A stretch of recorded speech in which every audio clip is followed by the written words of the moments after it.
A millionaire influencer watched a black saleswoman being humiliated online by cruel customers. When she decided to defend her, something unexpected happened.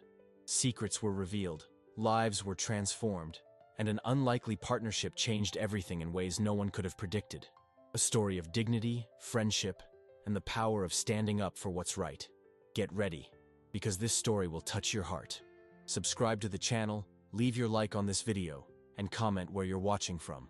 Maya Washington had grown tired of the sideways glances, the sharp words, and the muffled laughter that followed every time a white customer crossed the threshold of her small secondhand clothing stall in downtown Detroit. On that rainy autumn morning, with the scent of wet fabric and fresh mud hanging in the air, she simply kept her head down and continued folding the pieces. The rhythm of her hands had become a prayer of sorts. Each careful crease a small act of defiance against a world that seemed determined to make her invisible. She had arranged every garment with the precision of someone who understood that presentation was everything when you had so little to work with.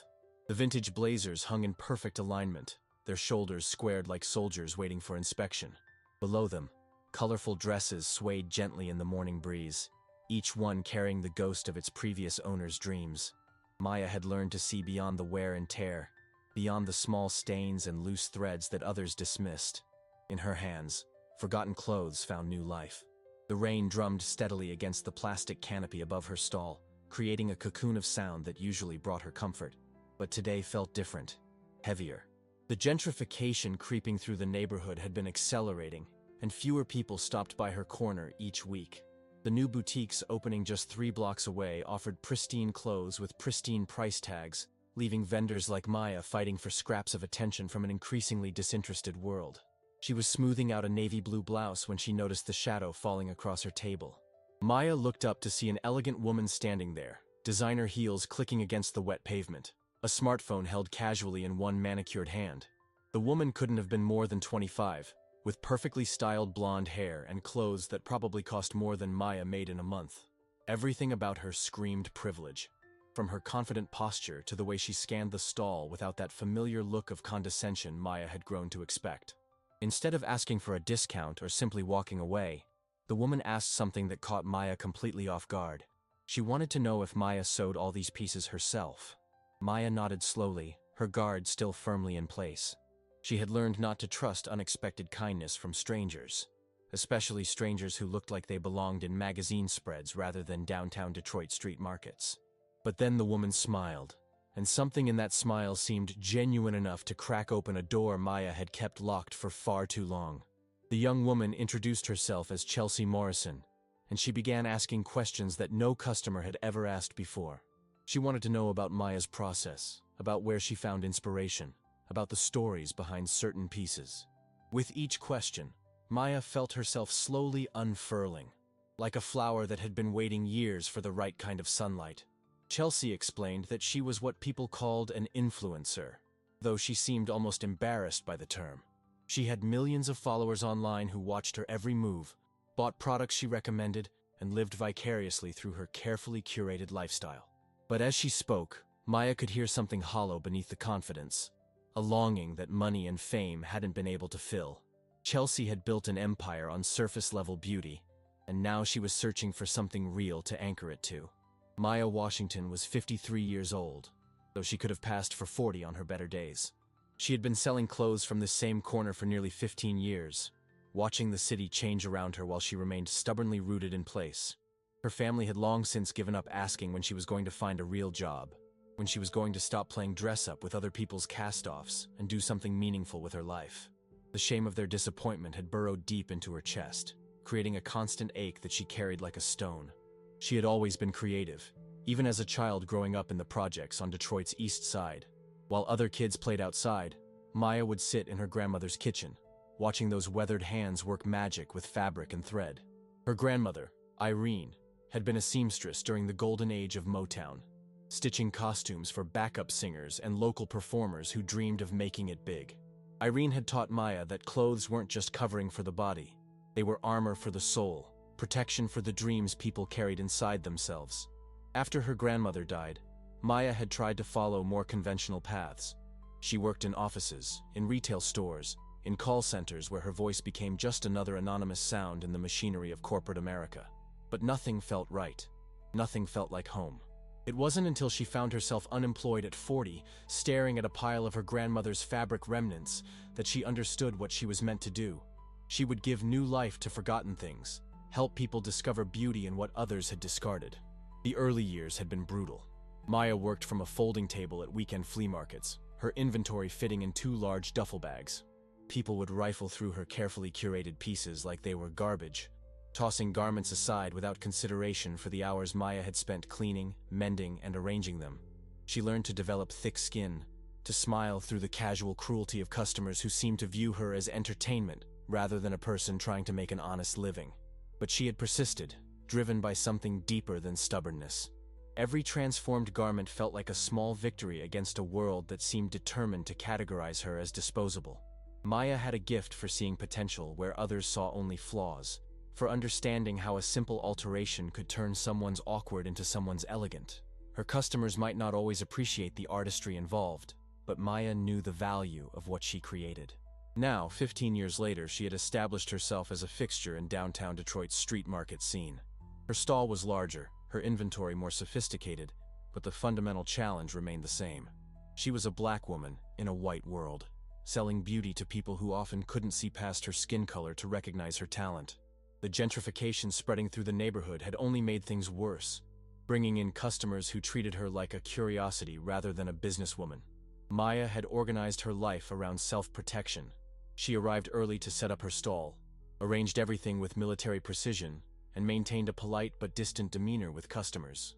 She had learned to anticipate the microaggressions, the casual dismissals, the assumption that anything she created couldn't possibly be worth full price. Her response had been to make herself smaller, quieter, more accommodating. She survived by becoming invisible. Chelsea Morrison represented everything Maya had taught herself to distrust. Young, privileged, beautiful in that effortless way that came with good genetics and unlimited resources. At 24, Chelsea had already accumulated more wealth and influence than most people saw in a lifetime. Her social media empire had grown from posting outfit photos in her college dorm room to endorsing major brands and launching her own product lines.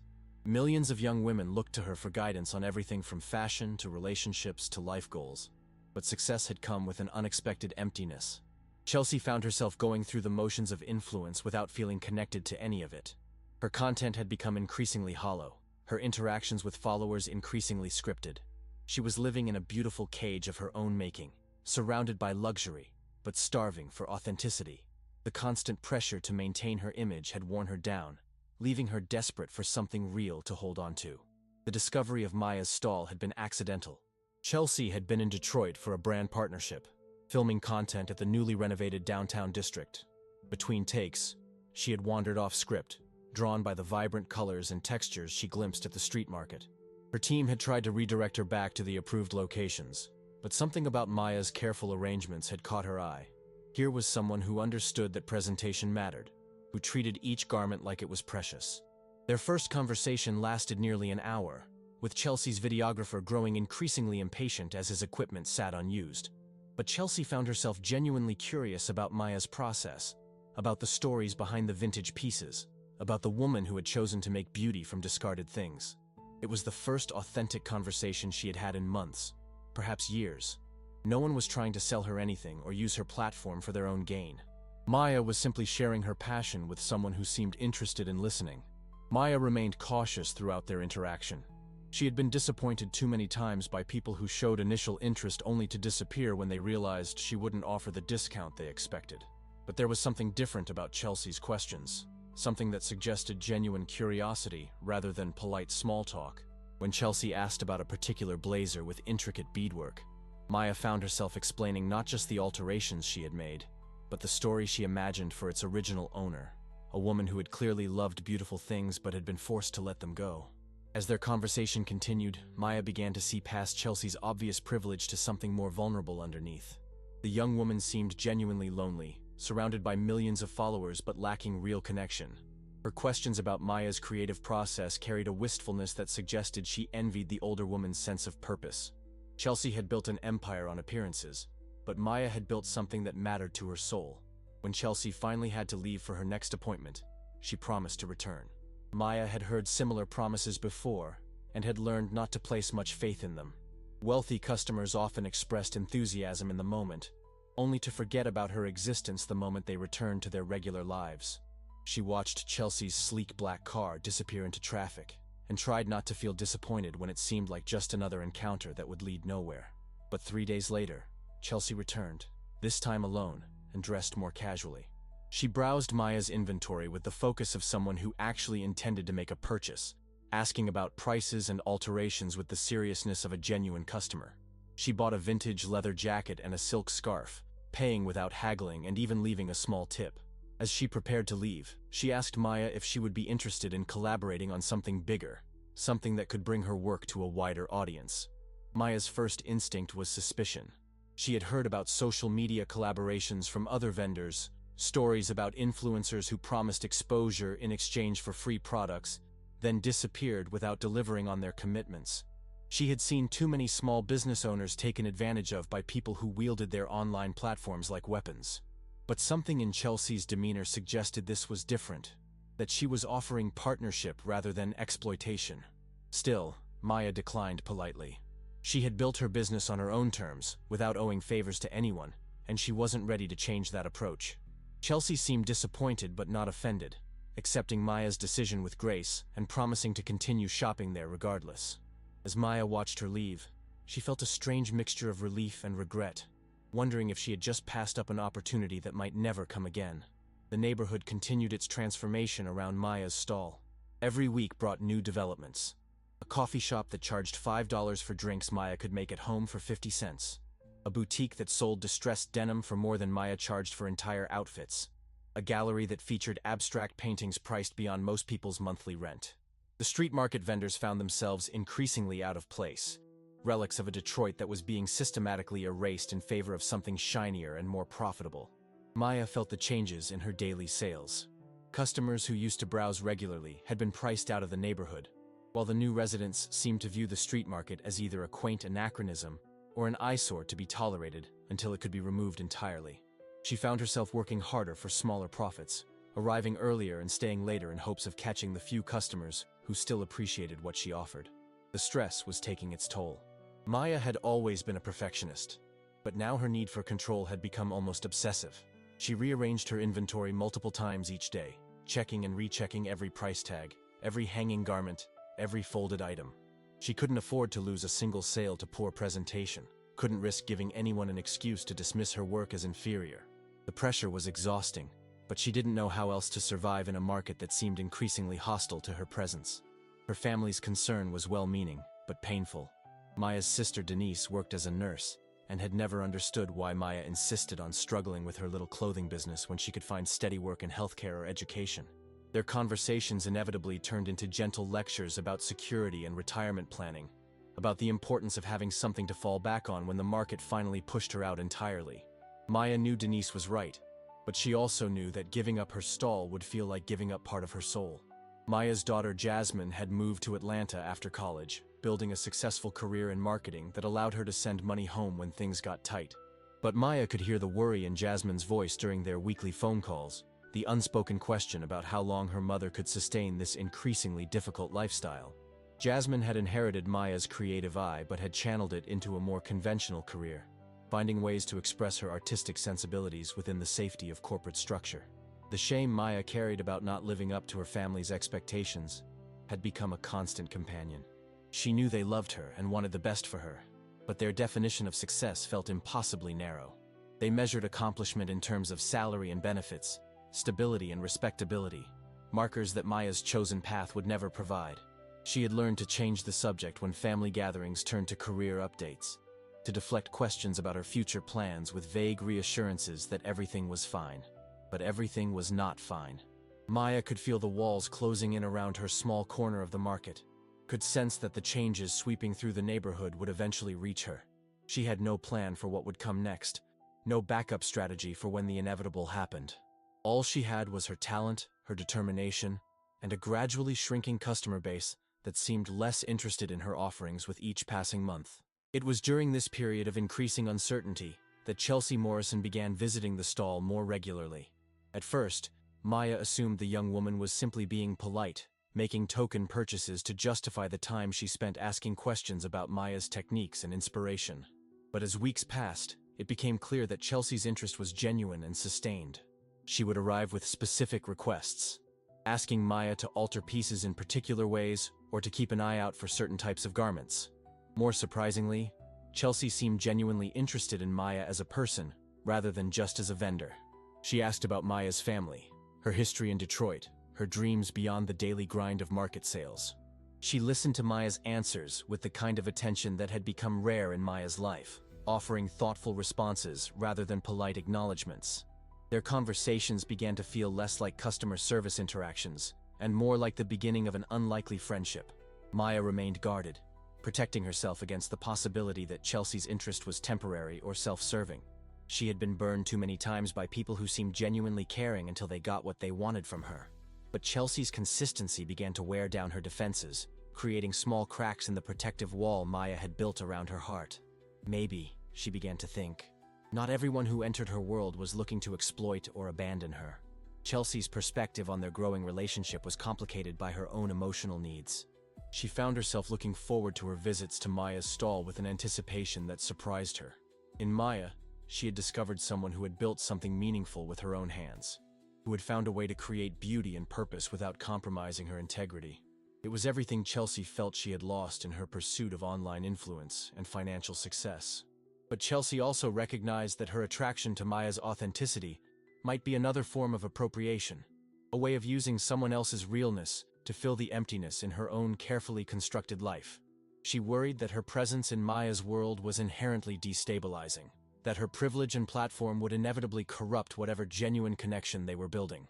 The last thing she wanted was to become another entitled customer who took without giving back. Their friendship developed slowly, carefully, like two wild animals learning to trust each other's intentions. Maya began to share stories about her grandmother, about the early days of her business, about the challenges of maintaining dignity in a world that seemed determined to strip it away. Chelsea reciprocated with honest accounts of her own struggles, the loneliness that came with constant public scrutiny, the pressure to maintain an image that felt increasingly disconnected from her true self. As autumn deepened into winter, their conversations grew more intimate and complex. Maya found herself looking forward to Chelsea's visits not just as breaks in her daily routine, but as opportunities to be seen and understood by someone who asked the right questions. Chelsea, meanwhile, discovered that her time at the stall had become the most grounding part of her week, the only place where she felt connected to something real and lasting. Neither woman spoke directly about the racial and economic differences that shaped their interaction, but both were aware of the delicate dynamics at play. Maya had learned to be cautious about white women who wanted to be her friend, knowing that such relationships often became one-sided emotional labor, where she was expected to provide wisdom and authenticity without receiving equal support in return. Chelsea, for her part, worked to prove that her interest was genuine and sustained, that she wasn't looking for a temporary experience of authenticity to spice up her privileged existence. The testing ground for their developing friendship came during a particularly difficult week in late November. Maya had been battling a persistent cold that made it hard for her to work with her usual precision, and sales had been slower than normal due to an early cold snap that kept potential customers indoors. She was feeling discouraged and vulnerable when Chelsea arrived at the stall, immediately noticing that something was wrong. The humiliation happened on a Tuesday afternoon in late spring, when the sun was bright enough to make Maya believe that maybe, just maybe, her luck was finally turning around. She had arranged her stall with extra care that morning, hanging a particularly beautiful emerald dress where the light would catch its vintage beadwork. The neighborhood foot traffic had been picking up as the weather warmed, and Maya had allowed herself to feel cautiously optimistic about the day's potential. The group of young people arrived during the lunch rush, their phones already recording before they even approached her stall. Maya noticed them immediately because they moved with the particular energy of people who were performing for an audience she couldn't see.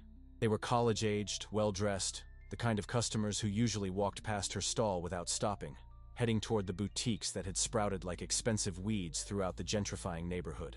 At first, Maya thought they might actually be interested in her merchandise. They fingered the fabrics with what seemed like genuine curiosity, holding up pieces against their bodies and asking questions about sizing and alterations. Maya felt herself relaxing into the familiar rhythm of customer service, explaining the history of certain pieces and pointing out details that made each garment special.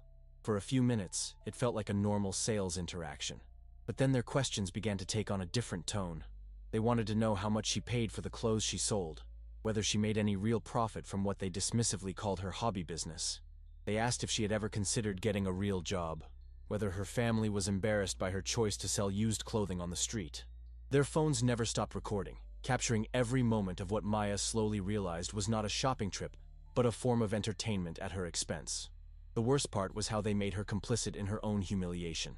They asked her to explain techniques and show them how certain alterations worked, treating her expertise like a free educational service, while making it clear through their tone and expressions that they found her pretensions to artistry amusing. Maya found herself caught between the need to maintain professional dignity and the growing realization that these customers had never intended to buy anything from her. When one of them finally held up a hand-sewn blouse and asked loudly whether Maya actually expected people to pay $30 for something that looked like it came from a garage sale, Maya felt something break inside her chest. The casual cruelty of the comment was devastating not just because it dismissed her work, but because it was performed for an invisible audience who would judge her response without understanding the context of her struggle. Maya tried to explain that the blouse had been completely reconstructed, that the hand-sewn details and careful alterations represented hours of skilled labor that couldn't be replicated by mass production. But her explanation only seemed to amuse them more, and she could see other customers beginning to gather, drawn by the spectacle of a black woman being publicly questioned about the value of her work. The video they posted that evening was edited to make Maya look defensive and unreasonable, a difficult vendor who couldn't handle honest questions about her pricing. The comments that followed were brutal in their casual racism, full of people who felt entitled to judge both her business practices and her character based on a manipulated 30-second clip. Maya watched her reputation being destroyed in real time by strangers who knew nothing about her life or her work.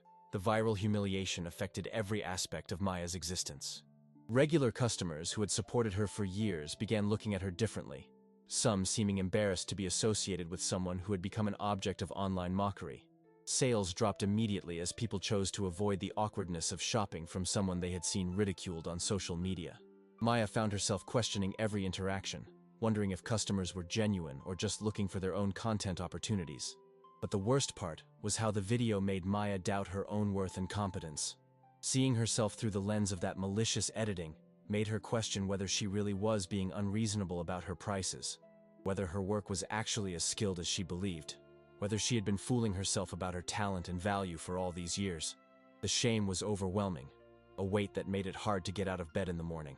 Chelsea discovered the video when it appeared in her social media feeds, shared by followers who knew about her friendship with Maya and wanted her opinion on the situation. She watched the footage with mounting rage, recognizing immediately that the editing had been designed to make Maya look bad while protecting the students from criticism. The selective presentation of their interaction was a masterclass in how social media could be weaponized to destroy someone's reputation through distorted storytelling. Chelsea's immediate response was to drive to Maya's stall, but she arrived to find it closed in the middle of what should have been prime selling hours. Maya's phone went straight to voicemail, and when Chelsea finally reached her at home, she found her friend in a state of devastation that was heartbreaking to witness. Maya had spent 2 days hiding in her apartment, unable to face the possibility of more public humiliation, watching her online reputation crumble while feeling powerless to defend herself. Chelsea had built her career understanding how social media narratives worked, and she could see exactly how Maya had been set up and manipulated. The students had targeted her specifically because she was vulnerable, a small business owner without the resources or platform to fight back against their manufactured controversy. They had turned her into content, a source of entertainment that generated engagement without any consideration for the real person they were destroying. The defense that Chelsea crafted was strategic and comprehensive, designed not just to counter the negative video, but to completely reframe the conversation around Maya's work and character.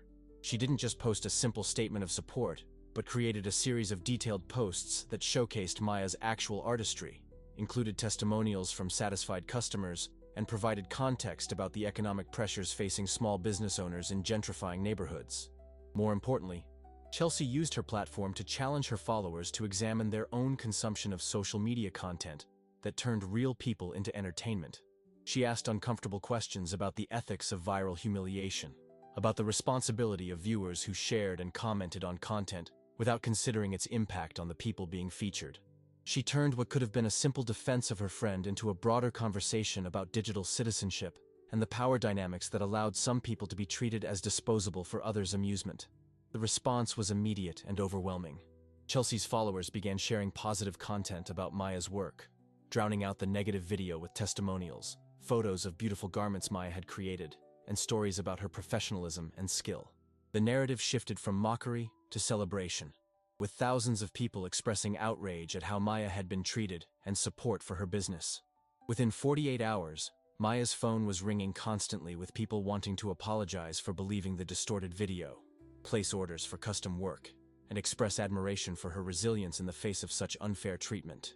The viral humiliation had been replaced by viral support, demonstrating the power of authentic storytelling to counter manufactured controversy. But the rapid reversal also left Maya feeling emotionally whiplashed, unsure how to process the sudden shift from public mockery to public celebration. She was grateful for Chelsea's intervention, but she also felt uncomfortable with how quickly her reputation could be shaped by forces completely outside her control. The experience had shown her both how vulnerable she was to social media manipulation and how dependent her livelihood had become on public perception rather than just the quality of her work. Chelsea's defense had saved Maya's reputation, but it also created a new dynamic between them that neither woman was entirely comfortable with. Maya now owed Chelsea a debt that couldn't be easily repaid, while Chelsea found herself in the position of having used her privilege and platform to rescue someone who had specifically asked not to be featured in her content. Their carefully maintained boundaries had been crossed out of necessity, but the crossing had permanent consequences for their relationship. During their first conversation after the crisis passed, Maya thanked Chelsea for her intervention, but also expressed discomfort with how public their friendship had become. She had valued their relationship precisely because it existed outside the pressures of social media and professional networking. And now she worried that every interaction between them would be viewed through the lens of potential content or collaboration opportunities. Chelsea understood Maya's concerns, but also felt that the crisis had revealed something important about their friendship and their respective positions in the world. She had wealth and influence that Maya lacked, while Maya had talent and authenticity that Chelsea's platform needed to maintain its credibility. The question was whether they could find ways to support each other that felt genuine, rather than transactional. The resolution came when Chelsea made a proposal that surprised both of them with its audacity. She suggested that they collaborate on something more intentional than the organic friendship they had been developing, something that could leverage both their strengths while addressing the systemic inequalities that had made Maya vulnerable to attack in the first place. She wanted to partner with Maya on creating a collection that would showcase sustainable fashion, while providing economic opportunities for other artisans facing similar challenges. Maya's immediate response was suspicion and refusal.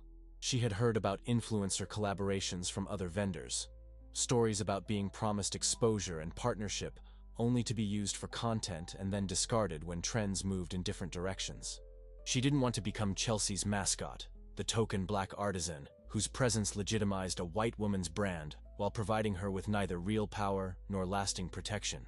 But Chelsea's proposal was different from the exploitative partnerships Maya had heard about. She was suggesting a genuine collaboration where profits would be split equally, creative control would remain with Maya, and the goal would be to build Maya's independent platform rather than just enhancing Chelsea's existing brand.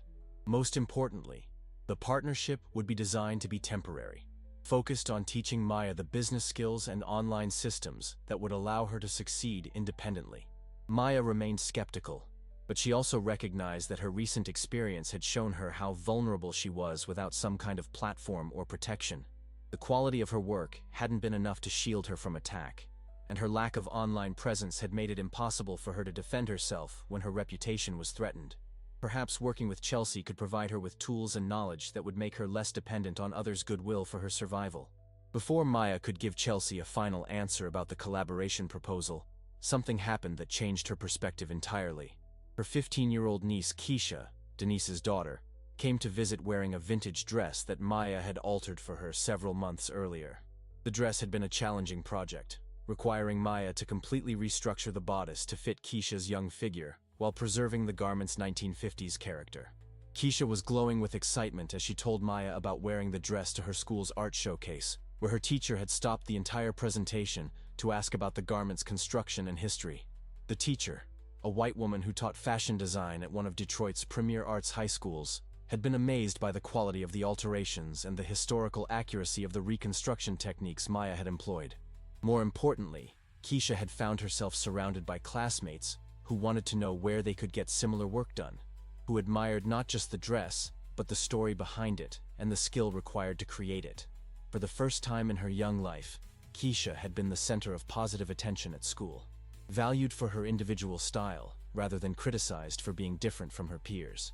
As Maya listened to her niece's story, she realized that her work had power and value that extended far beyond simple commerce. The dress hadn't just made Keisha look beautiful, it had made her feel confident and unique in ways that mass-produced clothing never could. Maya had given her niece something that couldn't be bought in any store: the experience of wearing something created specifically for her, with love and attention to her individual needs and preferences. The recognition that her work could have this kind of impact on young Black women was transformative for Maya's understanding of what she offered the world. She had been thinking about her business in terms of survival and personal expression, but Keisha's experience showed her that custom clothing could be a form of empowerment, a way of helping people claim space and assert their worth in a world that often tried to make them invisible. When Chelsea returned the following week for Maya's answer about their potential collaboration, she found a different woman than the one she had left behind. Maya had spent the intervening days thinking about Keisha's experience and about what it would mean to scale that kind of impact, to reach more young women who might benefit from custom clothing that honored their individuality and celebrated their beauty. Maya accepted Chelsea's partnership proposal, but with conditions that surprised the younger woman with their specificity and firmness. Maya wanted complete creative control over all designs and production decisions, with Chelsea handling only marketing and business development. She wanted their collaboration to focus specifically on creating opportunities for other Black women in fashion, whether as clients, collaborators, or students learning traditional techniques that were being lost to industrial production. Most importantly, Maya insisted that their partnership include an educational component that would teach other women the business skills necessary to create their own independent enterprises. She didn't want to be the only beneficiary of Chelsea's platform and resources, but rather the first in a pipeline of artisans who could support each other and build sustainable careers outside the traditional fashion industry. Chelsea agreed to all of Maya's conditions, recognizing that they would create a more complex and challenging collaboration than she had originally envisioned. But she also understood that Maya's demands came from wisdom earned through 15 years of navigating an industry that was often hostile to small business owners, particularly Black women who lacked connections and capital. Their first project would be a limited collection of 5 pieces that would showcase different aspects of Maya's technical expertise, while telling the story of sustainable fashion in ways that could educate Chelsea's audience about the true cost and value of custom work. Each piece would be documented throughout its creation process, from initial design conception through final client fitting, providing viewers with unprecedented insight into what went into truly custom garments. Maya approached the project with excitement tempered by caution, aware that this collection would introduce her work to audiences far beyond her local Detroit clientele. She selected designs that would photograph well for social media, while demonstrating techniques that couldn't be replicated by mass production, ensuring that the pieces would educate viewers about the value of artisanal work, rather than simply showcasing attractive clothing. The first piece they tackled was a complete reconstruction of a 1960s sheath dress that had been damaged by years of improper storage. The dress's silk fabric was intact, but the internal structure had deteriorated, requiring Maya to rebuild the garment from the inside out, while preserving its original character and proportions. The technical challenges were significant, but the finished piece demonstrated skills that most contemporary seamstresses had never needed to develop. Chelsea's documentation of this process required her to learn about historical construction techniques, fabric properties, and the economics of garment production in ways that went far beyond her previous fashion content. She found herself researching the history of the fashion industry, the impact of fast fashion on artisanal trades, and the cultural significance of clothing construction techniques that had been passed down through generations of women. The collaboration pushed both women to expand their skills and knowledge in unexpected directions.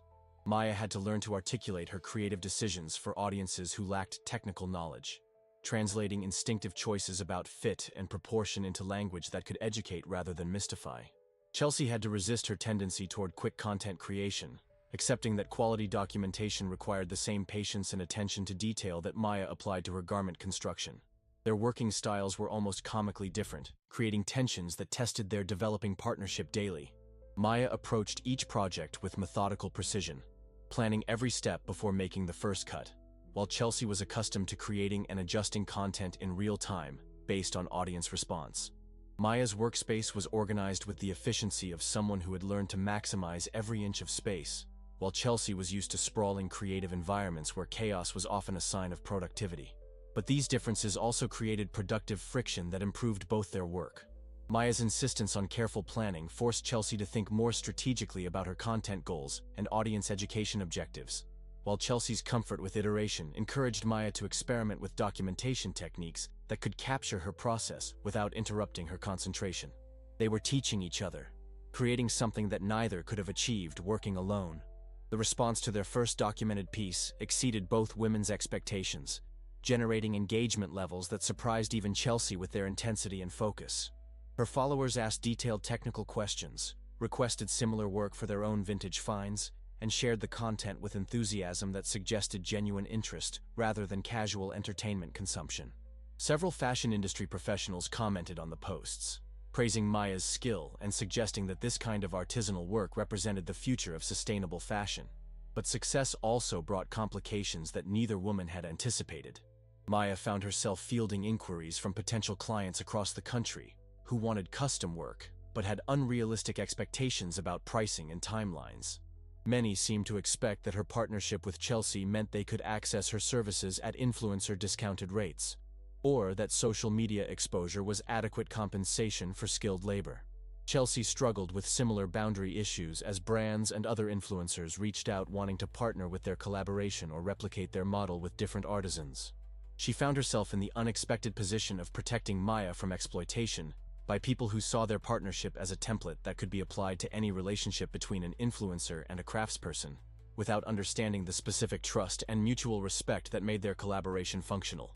The second piece in their collection proved even more challenging than the first, requiring Maya to work with a client who wanted a complete redesign of a wedding dress that had belonged to her grandmother. The emotional weight of the project was significant, as the client hoped to honor her family history while creating something that reflected her contemporary style and body. Maya had to balance preservation of meaningful details with substantial structural changes that would make the garment wearable for a modern bride. Chelsea's documentation of this piece required her to explore questions about tradition, identity, and the role of clothing in marking life transitions that went far beyond fashion into anthropology and cultural studies. She interviewed the bride about her relationship with her grandmother, researched the historical context of the original dress's design, and explored how contemporary women were choosing to honor family traditions while asserting their individual identities. The completed wedding dress was stunning, but more importantly, the process of creating it had provided the bride with a way to connect with her family history while creating something uniquely her own. The documentation that Chelsea created captured not just the technical transformation of the garment, but the emotional journey of the client, showing how custom work could serve purposes that went far beyond simple clothing needs. As their collaboration continued through the remaining pieces in their collection, both women found themselves changed by the experience in ways they hadn't expected. Maya was developing business skills and an online presence that would serve her long after their partnership ended, while Chelsea was learning to use her platform for education and advocacy, rather than just personal advancement. They were creating something that benefited both of them while serving larger purposes that neither could have achieved alone. But the real test of their partnership was still coming, as they prepared to launch their completed collection to Chelsea's full audience and face the opportunities and challenges that success would bring. Both women understood that their collaboration had the potential to change their lives and careers in fundamental ways, but they also knew that success in the fashion industry often came with compromises that could destroy exactly what made their work valuable in the first place. The final test of everything they had built together came on a humid morning in late August, exactly 2 years after that first conversation that had changed both their lives. Maya was setting up her symbolic stall at the downtown market, arranging a small collection of pieces that represented the journey she had traveled from desperate survival to sustainable success. The display was more art installation than retail operation, featuring just 5 garments that told the story of traditional techniques preserved and reimagined for contemporary needs. A young girl, perhaps 12 years old, approached the stall with the kind of cautious curiosity that Maya remembered from her own childhood encounters with beautiful things she couldn't afford. The girl's mother followed at a respectful distance, allowing her daughter to explore while staying close enough to intervene if necessary. Maya recognized the careful choreography of families who appreciated beauty, but had to weigh every potential purchase against competing needs. The girl was drawn immediately to a sundress that Maya had created using techniques her grandmother Irene had taught her decades earlier. The dress featured hand-smocked bodice work and delicate embroidery around the neckline, details that elevated simple cotton fabric into something special and lasting. Maya watched the girl's face light up as she examined the careful construction, her fingers tracing the intricate needlework with the reverence of someone who understood that they were seeing something extraordinary. Chelsea arrived just as the girl was asking her mother if she could try on the dress, their conversation conducted in the kind of urgent whispers that indicated both hope and financial anxiety. Maya had long since learned to read these family dynamics, understanding the difference between customers who were browsing for entertainment and those who were genuinely considering a purchase that would require sacrifice and planning. Without drawing attention to her generosity, Maya suggested that the dress might need minor alterations to fit properly, offering to make the adjustments at no charge if the family was seriously interested in purchasing it. The mother's relief was immediate and visible, understanding that Maya was providing them with dignified access to something beautiful without the humiliation of obvious charity. As the girl disappeared into the makeshift fitting area Maya had created behind fabric screens, Chelsea settled into the folding chair that had become her customary spot during these market visits. She no longer brought cameras or created content during these outings, having learned to value experiences that existed purely for their own sake, rather than for their potential to generate engagement.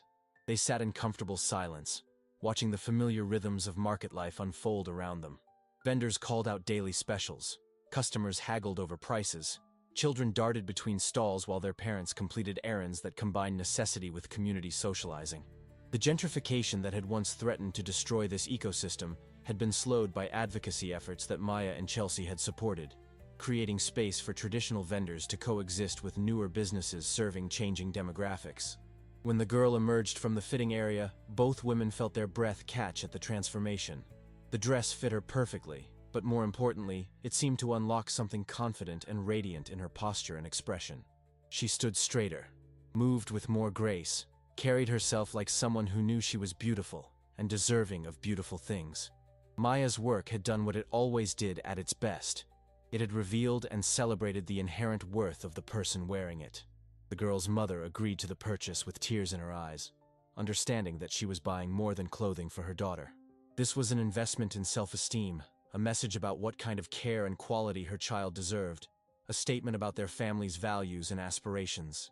Maya wrapped the dress with the same attention she gave to her most expensive commissions, including care instructions and her card in case alterations were needed as the girl grew. After the family left, Maya and Chelsea continued sitting in the warm morning air, each lost in thoughts about the journey that had brought them to this moment. The girl's joy had reminded them both why their work mattered beyond profit margins and social media metrics. They were contributing to individual stories of self-discovery and confidence, helping people understand their own worth through the medium of beautiful, well-made clothing. Chelsea reflected on how much her relationship with her platform and influence had changed over the past 2 years. She no longer measured success primarily through follower counts or engagement rates, though those numbers had continued growing as her content became more substantial and educational. More importantly, she had learned to use her privilege and reach in service of causes and communities rather than just personal advancement. The Irene's Daughters brand had evolved beyond their individual collaboration into a network of artisans and educators who supported each other's success while preserving traditional techniques. Maya's teaching program had graduated 3 cohorts of women who were now operating their own sustainable fashion businesses, creating a community of practice that could survive and thrive regardless of what happened to the original partnership. Maya had found her way back to the creative satisfaction that had drawn her to fashion in the first place. But now that satisfaction was amplified by the knowledge that her work was contributing to something larger than individual expression. She was preserving cultural knowledge, teaching valuable skills, and providing economic opportunities for women who might otherwise struggle to build sustainable creative careers. The business success they had achieved felt secure but not overwhelming, structured in ways that allowed both women to maintain work-life balance while continuing to grow their impact. Maya's custom work was booked months in advance, but she had learned to set boundaries that protected her creative energy and personal relationships. Chelsea had diversified her content across multiple platforms while maintaining focus on education and advocacy rather than pure entertainment. Their friendship had deepened through the challenges and successes of their collaboration, proving that authentic partnership across racial and economic differences was possible when both parties committed to ongoing learning and mutual support. They had navigated conflicts about power, recognition, and control without allowing those tensions to destroy the affection and respect that had brought them together initially. But perhaps most importantly, they had learned that individual success stories, while meaningful, were insufficient to address the systemic barriers that made authentic partnerships like theirs exceptional rather than routine.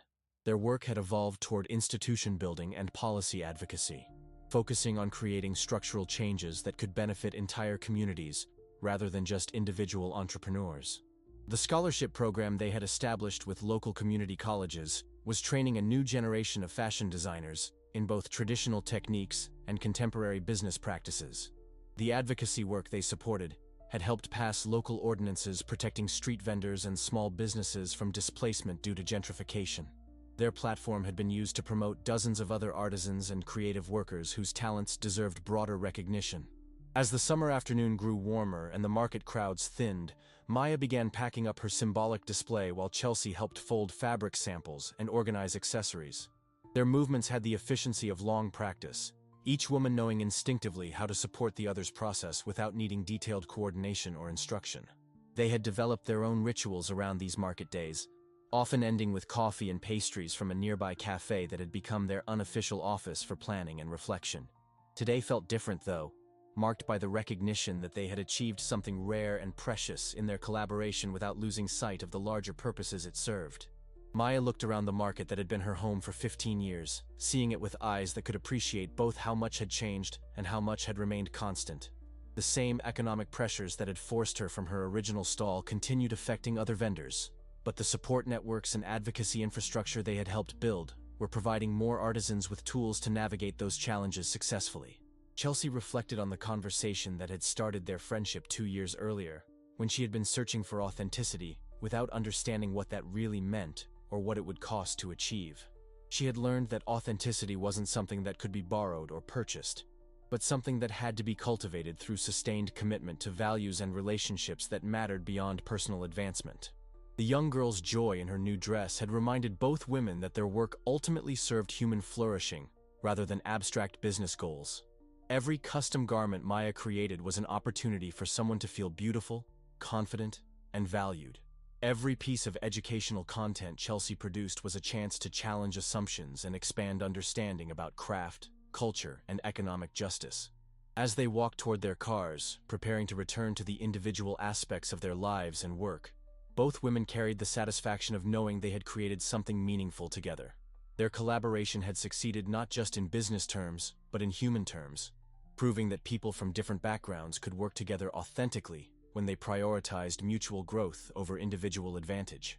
The Irene's Daughters brand would continue evolving long after their direct involvement ended, designed from the beginning to create sustainable infrastructure rather than depending on their personal participation. The education program, advocacy network, and community of practice they had built were strong enough to support themselves while continuing to expand opportunities for other women entering the fashion and crafts industries. Maya's custom work had evolved to focus primarily on mentoring other artisans, while taking on select commissions that challenged her technically and artistically. She had found ways to balance commercial success with creative satisfaction, while using her platform to advocate for policy changes that would benefit entire communities of creative workers. Chelsea's content had matured into a form of journalism focused on economic justice and cultural preservation, using her influence to highlight systemic issues while providing practical resources for people seeking to build sustainable creative careers. Her audience had grown but also changed, attracting followers who valued substance over entertainment and were willing to engage with complex topics that required sustained attention. Their friendship had become a source of strength and inspiration for both women, providing emotional support through challenges while celebrating successes that neither could have achieved alone. They had learned to navigate the complexities of cross-cultural partnership while maintaining the mutual respect and affection that made their collaboration possible. But more than any individual achievement, they had demonstrated that authentic change required sustained commitment to community building rather than just personal advancement. Their work would continue influencing how people thought about collaboration, authenticity, and the responsibility that came with privilege and platform, long after their individual stories had concluded. As autumn returned once again to Detroit, with leaves beginning their familiar transformation from green to gold, Maya found herself back where she had started, but carrying knowledge and confidence that her younger self could never have imagined. She had learned to value her own expertise while building systems that could support other women facing similar challenges. She had found ways to honor her grandmother's legacy while creating new traditions that could serve future generations. Chelsea had discovered that influence felt most meaningful when it was used to amplify other voices, rather than just building personal brand recognition. She had learned to listen more than she spoke, to support rather than lead, to use her privilege in service of justice rather than just individual success.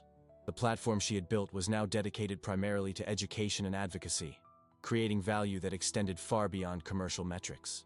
On a crisp October afternoon, they sat together on the bench outside Maya's studio, watching the familiar rhythms of neighborhood life while planning their next phase of collaborative work.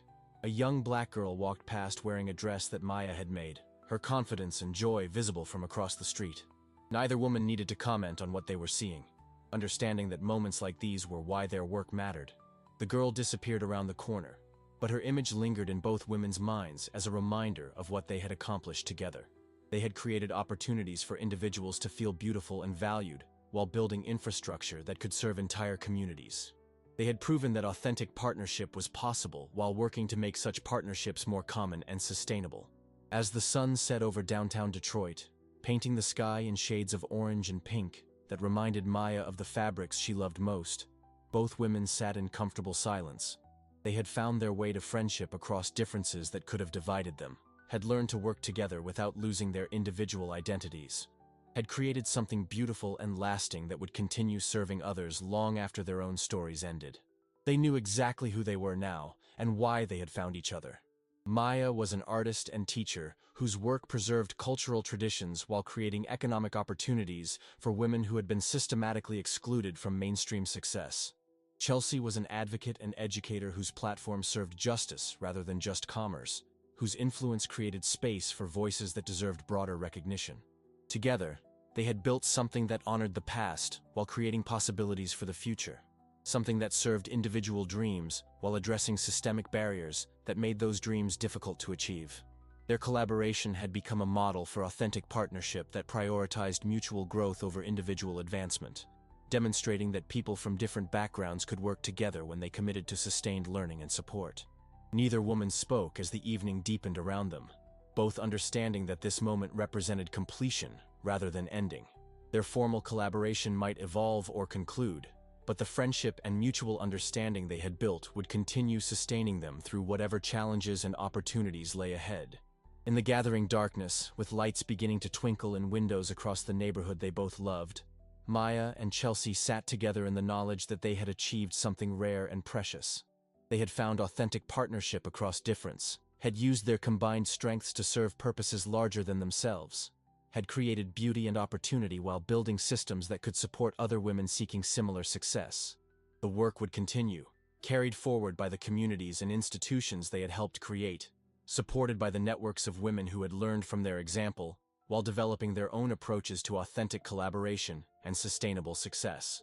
The legacy they left would be measured not in personal achievement, but in collective advancement, not in individual recognition, but in systemic change that could benefit generations of creative workers who deserved better opportunities than they had previously been offered.